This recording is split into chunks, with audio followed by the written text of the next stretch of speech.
মাননীয় মিহির কর্মকার মহোদয়, তিনাকে মঞ্চে আসার জন্য অনুরোধ করছি। আমাদের প্রবীণ কার্যকর্তা মিহির কর্মকার মহোদয়, কালীপদ মণ্ডল মহোদয় আপনি মঞ্চে আসবেন। উমা প্রসাদ ব্যানার্জি আপনি মঞ্চে আসবেন। অভিরাম মুর্মু আপনি মঞ্চে আসবেন। বিশেষ ক্ষেত্রে আশিস মণ্ডল এক্স পুলিশ কর্তা আপনি মঞ্চে আসবেন। মাননীয় বিকাশ হরিজন, বিশেষ ক্ষেত্রে তিনি এই দেশের কাজ করেছেন, তিনাকে মঞ্চে আসার জন্য অনুরোধ করছি। মাননীয় নিতাই চন্দ্র দাস প্রবীণ কার্যকর্তা আপনারা মঞ্চে আসবেন। জীবন কৃষ্ণ পাল আপনি মঞ্চে আসবেন। নগেন্দ্র নারায়ণ মণ্ডল আপনি মঞ্চে আসবেন। নিবিড় ঘোষ আপনি মঞ্চে আসবেন। রাজীব পান্ডে এক্স বিএসএফ আপনি মঞ্চে আসবেন। আশিস ঘোষ যাদব সভার পক্ষ থেকে আপনি মঞ্চে আসবেন। ভগত সালদার আপনি মঞ্চে আসবেন। জ্যোতি প্রকাশ মুখার্জি মহোদয় আপনি মঞ্চে আসবেন। মাননীয় ব্রজেন মাঝি আপনি মঞ্চে আসবেন।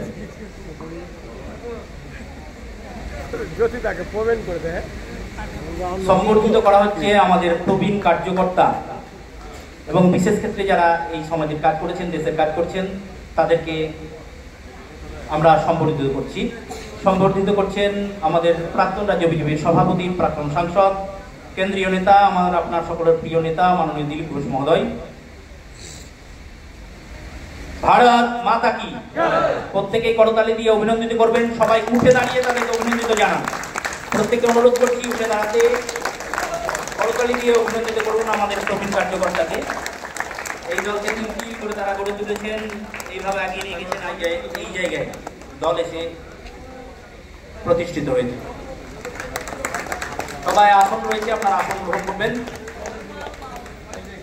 এরপরে আসার জন্য অনুরোধ করছি আমাদের যে সমস্ত মন্ডল প্রেসিডেন্টরা এসে উপস্থিত হয়েছেন, আমি নাম ঘোষণা করছি না, যে সমস্ত মন্ডল প্রেসিডেন্টরা, আমাদের সাংগঠনিক জেলার মন্ডল প্রেসিডেন্টরা এসেছেন এই সভা মঞ্চে, তাদেরকে অনুরোধ করছি তারা সবাই স্টেজের উপরে চলে আসুন।